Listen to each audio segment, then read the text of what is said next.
Bismillahirrahmanirrahim. Assalamu alaikum. Today we are going to discuss the common base amplifier. Common base amplifier जो है it provides high voltage gain with a maximum current gain of 1. मतलब इसमें voltage gain हमें बहुत high मिलता है क्योंकि current gain maximum होता है 1 के बराबर। इसके अलावा इसकी स्पेशलिटी क्या है कि इसमें इनपुट रेजिस्टेंस बहुत लो होती है, तो इसलिए ये सर्किट जो है या ये इस किस्म का एम्पलीफायर जो है मोस्ट अप्रोप्रिएट है ऐसी एप्लीकेशंस के लिए जहाँ सोर्सेज जो हैं उनकी जो इनपुट रेजिस्टेंसेस हैं वो बहुत लो हों एंड इसी तरीके से उनकी आउटपुट रेजिस्टेंसेस जो हैं वो भी बहुत लो हों। तो इस कॉमन बेस एम्पलीफायर में क्या होता है कि हमारे पास सिग्नल जो है वो एम्पलीफाइड हो जाता है लेकिन वो इन्वर्ट नहीं होता, कोई फेज इन्वर्शन नहीं होती क्योंकि कॉमन बेस एम्पलीफायर है। तो इसका मतलब है कि base will be the common terminal and it will be at the AC ground. और क्योंकि कैपेसिटर सी टू जो है उसको हमने एसी ग्राउंड पे किया हुआ है और बेस जो है वो भी कॉमन टर्मिनल की तरह एक्ट करेगा। इनपुट सिग्नल जो है उसको हम कैपेसिटिवली कपल कर देते हैं एमीटर के साथ, यानी एमीटर से हम इनपुट देते हैं और आउटपुट हम लेते हैं कलेक्टर से क्योंकि आउटपुट को हमने कैपेसिटिवली कपल किया हुआ है कलेक्टर से। और साथ में एक लोड रेजिस्टेंस के साथ। तो वोल्टेज गेन देख लेते हैं, पहले सर्किट हम देख लेते हैं इसका कैसा बनेगा।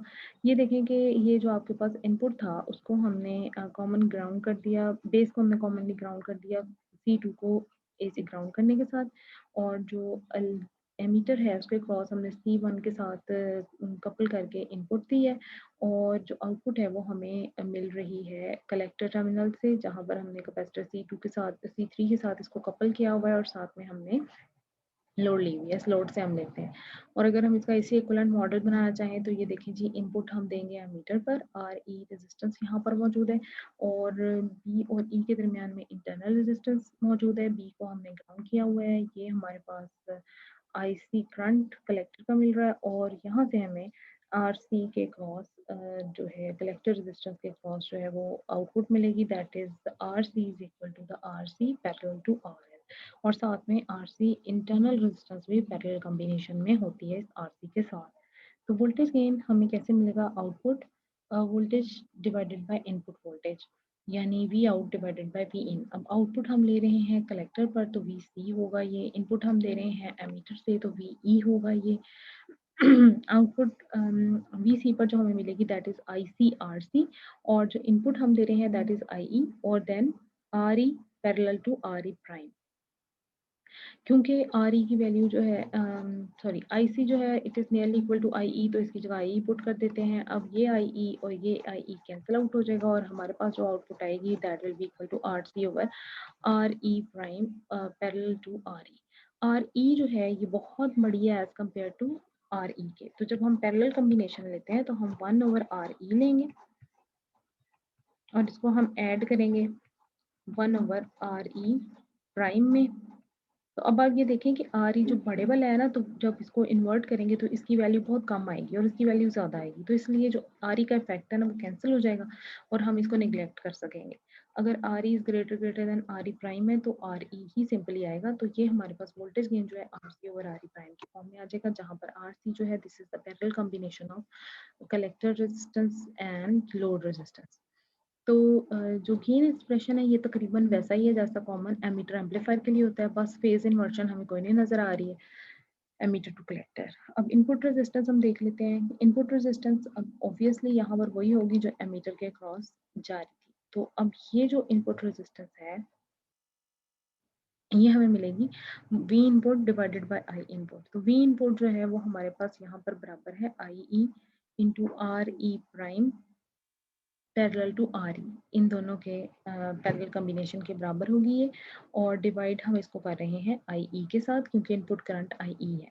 तो आई ई से कैंसिल आउट हो जाएगा, इनपुट रेजिस्टेंस हमारे पास रह जाएगी जी R E parallel to R E. Capital R E is very big as compare to R E prime, तो R E capital R E को हम निगलेक्ट कर देंगे और आर ई प्राइम सिर्फ हमारे पास इनपुट एमीटर रेजिस्टेंस रह जाएगी। अब इस इनपुट रेजिस्टेंस को फर्दर हम किसी भी डिजायर्ड वैल्यू तक सेट कर सकते हैं बाय एडिंग अ स्वैम्पिंग रजिस्टर। अगर हम एक स्वैम्पिंग रजिस्टर यहाँ जैसे RE1 RE2 वगैरह ऐड करेंगे तो उसके नतीजे में हम उसको किसी भी लेवल पर सेट कर लेंगे।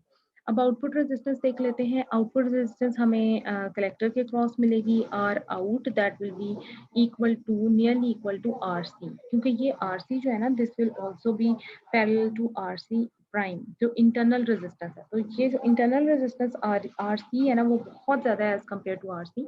तो आर सी जो है वो निगलेक्ट हो जाएगी, आर सी प्राइम सॉरी, ये आर सी प्राइम जो है इसको निगलेक्ट कर देंगे हम और हमारे पास आउटपुट सिर्फ रह जाएगी आर सी के तकरीबन इक्वल। ये जो हमें यहाँ से आर सी मिलेगा, सॉरी दिस आर सी, इसके ही इक्वल होगी हमारे पास आउटपुट रेजिस्टेंस। करंट गेन देख लेते हैं। करंट गेन होता है जी ratio of output current to the input current. Output current हमारे पास आई सी है which is nearly equal to I E और इनपुट करंट हमारे पास आई ई ही है। तो हम जब लेंगे जी आई सी डिवाइडेड बाई आई ई करेंगे तो आई सी क्योंकि नियरली इक्वल है आई ई के, तो इसकी जगह पर भी आई ई ही आ जाएगा। I E divided by I E will be equal to 1, तो ये करंट गेन अप्रॉक्सीमेटली 1 हो जाएगा। पावर गेन हम देखते हैं। पावर गेन जो है this is the product of the voltage gain and the current gain. तो करंट गेन इस सूरत में हमारे पास 1 है तो इसकी वैल्यू 1 आएगी और power gain will approximately equal to the voltage gain जो कि हमारे पास बराबर है R C over R E prime के। तो इन दिस वे हमारे पास एक अच्छा सा वोल्टेज गेन मिल रहा है और जो इनपुट रेजिस्टेंस है वो भी बहुत लो है और आउटपुट रेजिस्टेंस भी बहुत लो है। ये हमारे पास कॉमन बेस एम्पलीफायर आज कंप्लीट हो गया है। कल से हम मुख्तलिफ पावर एम्पलीफायर्स के बारे में पढ़ेंगे।